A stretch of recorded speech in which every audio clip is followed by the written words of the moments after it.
10वां अध्याय। श्री कृष्ण का द्वारका गमन।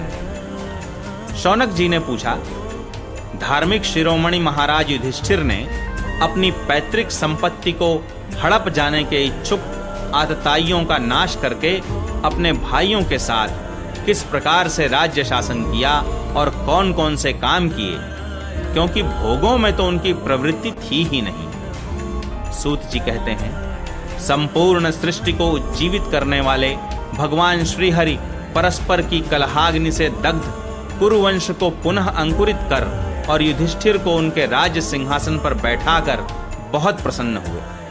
भीष्म पितामह और भगवान श्री कृष्ण के उपदेशों के श्रवण से उनके अंतःकरण में विज्ञान का उदय हुआ और भ्रांति मिट गई। भगवान के आश्रय में रहकर वे समुद्र पर्यंत सारी पृथ्वी का इंद्र के समान शासन करने लगे। भीमसेन आदि उनके भाई पूर्ण रूप से उनकी आज्ञाओं का पालन करते थे। युधिष्ठिर के राज्य में आवश्यकता अनुसार यथेष्ट वर्षा होती थी। पृथ्वी में समस्त अभीष्ट वस्तुएं पैदा होती थीं।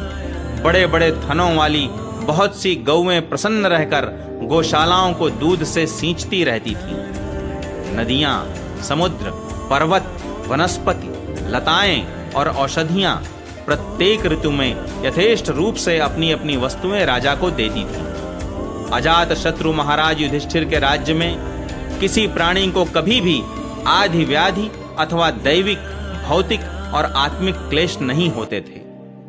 अपने बंधुओं का शोक मिटाने के लिए और अपनी बहन सुभद्रा की प्रसन्नता के लिए भगवान श्री कृष्ण कई महीनों तक हस्तिनापुर में ही रहे। फिर जब उन्होंने राजा युधिष्ठिर से द्वारका जाने की अनुमति मांगी, तब राजा ने उन्हें अपने हृदय से लगाकर स्वीकृति दे दी। भगवान उनको प्रणाम करके रथ पर सवार हुए। कुछ समान उम्र वाले लोगों ने उनका आलिंगन किया और कुछ छोटी उम्र वालों ने प्रणाम। उस समय सुभद्रा, द्रौपदी, कुंती, उत्तरा, गांधारी, धृतराष्ट्र, युयुत्सु, कृपाचार्य, नकुल, सहदेव, भीमसेन, धौम्य और सत्यवती आदि सब मूर्छित से हो गए। वे शारंगपाणि श्री कृष्ण का विरह नहीं सह सके। भगवत भक्त सत्पुरुषों के संग से जिसका दुहसंग छूट गया है, वह विचारशील पुरुष भगवान के मधुर मनोहर सुयश को एक बार भी सुन लेने पर फिर उसे छोड़ने की कल्पना भी नहीं करता। उन्हीं भगवान के दर्शन तथा स्पर्श से, उनके साथ आलाप करने से तथा साथ ही साथ सोने, उठने, बैठने और भोजन करने से जिनका संपूर्ण हृदय उन्हें समर्पित हो चुका था, वे पांडव भला उनका विरह कैसे सह सकते थे। उनका चित्त द्रवित हो रहा था। वे सब निर्निमेष नेत्रों से भगवान को देखते हुए स्नेह बंधन से बंधकर जहां तहां दौड़ रहे थे। भगवान श्री कृष्ण के घर से चलते समय उनके बंधुओं की स्त्रियों के नेत्र उत्कंठावश उमड़ते हुए आंसुओं से भर आए, परंतु इस भय से कि कहीं यात्रा के समय अशकुन न हो जाए, उन्होंने बड़ी कठिनाई से उन्हें रोक लिया। भगवान के प्रस्थान के समय मृदंग, शंख, भेरी, वीणा, ढोल, नरसिंगे, धुंधुरी, नगारे, घंटे और दुंदुभियां आदि बाजे बजने लगे। भगवान के दर्शन की लालसा से कुरुवंश की स्त्रियां अटारियों पर चढ़ गईं और प्रेम, लज्जा एवं मुस्कान से युक्त चितवन से भगवान को देखती हुई उन पर पुष्पों की वर्षा करने लगीं। उस समय भगवान के प्रिय सखा घुंघराले बालों वाले अर्जुन ने अपने प्रियतम श्री कृष्ण का वह श्वेत छत्र, जिसमें मोतियों की झालर लटक रही थी और जिसका डंडा रत्नों का बना हुआ था, अपने हाथ में ले लिया। उद्धव और सात्यकी बड़े विचित्र चंवर डुलाने लगे। मार्ग में भगवान श्री कृष्ण पर चारों ओर से पुष्पों की वर्षा हो रही थी। बड़ी ही मधुर झांकी थी। जहां तहां ब्राह्मणों के दिए हुए सत्य आशीर्वाद सुनाई पड़ रहे थे। वे सगुण भगवान के तो अनुरूप ही थे, क्योंकि उनमें सब कुछ है, परंतु निर्गुण के अनुरूप नहीं थे, क्योंकि उनमें कोई प्राकृत गुण नहीं है। हस्तिनापुर की कुलीन रमणियां, जिनका चित्त भगवान श्री कृष्ण में रम गया था, आपस में ऐसी बातें कर रही थीं जो सबके कान और मन को आकृष्ट कर रही थीं। वे आपस में कह रही थीं सखियों, ये वे ही सनातन परम पुरुष हैं जो प्रलय के समय भी अपने अद्वितीय निर्विशेष स्वरूप में स्थित रहते हैं। उस समय सृष्टि के मूल ये तीनों गुण भी नहीं रहते। जगदात्मा ईश्वर में जीव भी लीन हो जाते हैं और महत्त्वादि समस्त शक्तियां अपने कारण अव्यक्त में सो जाती हैं। उन्होंने ही फिर अपने नाम रूप रहित स्वरूप में नाम रूप के निर्माण की इच्छा की तथा अपनी काल शक्ति से प्रेरित प्रकृति का, जो कि उनके अंशभूत जीवों को मोहित कर लेती है और सृष्टि की रचना में प्रवृत्त रहती है, अनुसरण किया और व्यवहार के लिए वेदादि शास्त्रों की रचना की। इस जगत में जिसके स्वरूप का साक्षात्कार जितेंद्रिय योगी अपने प्राणों को वश में करके भक्ति से प्रफुल्लित निर्मल हृदय में किया करते हैं, ये श्री कृष्ण वही साक्षात परब्रह्म है।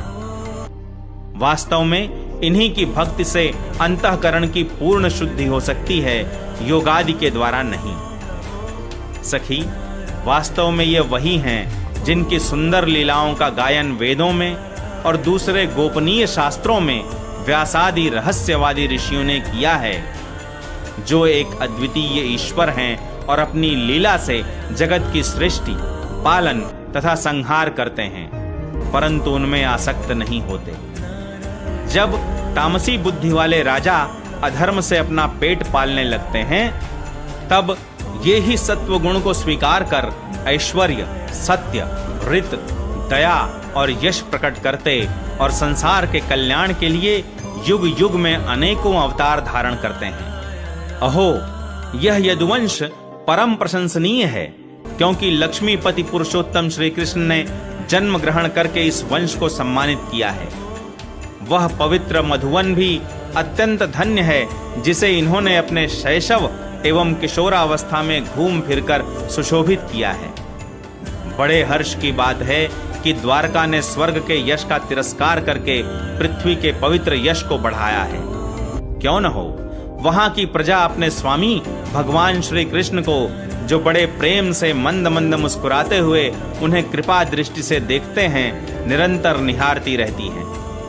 सखी, जिनका इन्होंने पाणी ग्रहण किया है, उन स्त्रियों ने अवश्य ही व्रत, स्नान, हवन आदि के द्वारा इन परमात्मा की आराधना की होगी, क्योंकि वे बार बार इनकी उस अधर सुधा का पान करती हैं, जिसके स्मरण मात्र से ही ब्रज बालाएं आनंद से मूर्छित हो जाया करती थी। ये स्वयंवर में शिशुपाल आदि मतवाले राजाओं का मान मर्दन करके, जिनको अपने बाहुबल से हर लाए थे तथा जिनके पुत्र प्रद्युम्न, सांब, आंब आदि हैं, वे रुक्मिणी आदि 8 पटरानियां और भौमासुर को मारकर लाई हुई जो इनकी हजारों अन्य पत्नियां हैं, वे वास्तव में धन्य हैं, क्योंकि इन सभी ने स्वतंत्रता और पवित्रता से रहित स्त्री जीवन को पवित्र और उज्जवल बना दिया है। इनकी महिमा का वर्णन कोई क्या करे। इनके स्वामी साक्षात कमल नयन भगवान श्री कृष्ण हैं, जो नाना प्रकार की प्रिय चेष्टाओं तथा पारिजातादि प्रिय वस्तुओं की भेंट से इनके हृदय में प्रेम एवं आनंद की अभिवृद्धि करते हुए कभी एक क्षण के लिए भी इन्हें छोड़कर दूसरी जगह नहीं जाते।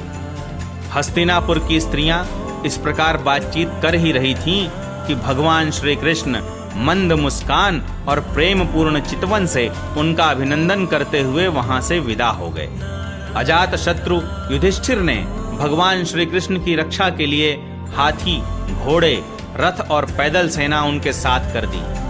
उन्हें स्नेहवश यह शंका हो आई थी कि कहीं रास्ते में शत्रु इन पर आक्रमण न कर दें। सुदृढ़ प्रेम के कारण कुरुवंशी पांडव भगवान के साथ बहुत दूर तक चले गए। वे लोग उस समय भावी विरह से व्याकुल हो रहे थे। भगवान श्री कृष्ण ने उन्हें बहुत आग्रह करके विदा किया और सात्यकी, उद्धव आदि प्रेमी मित्रों के साथ द्वारका की यात्रा की। शौनक जी, वे कुरुजांगल, पांचाल, शूरसेन, यमुना के तटवर्ती प्रदेश ब्रह्मावर्त, कुरुक्षेत्र, मत्स्य, सारस्वत और मरुधन्व देश को पार करके सौवीर और आभीर देश के पश्चिम आनर्त देश में आए। उस समय अधिक चलने के कारण भगवान के रथ के घोड़े कुछ थक से गए थे। मार्ग में स्थान स्थान पर लोग उपहार आदि के द्वारा भगवान का सम्मान करते। सायंकाल होने पर वे रथ पर से भूमि पर उतर आते और जलाशय पर जाकर संध्या वंदन करते। यह उनकी नित्यचर्या थी।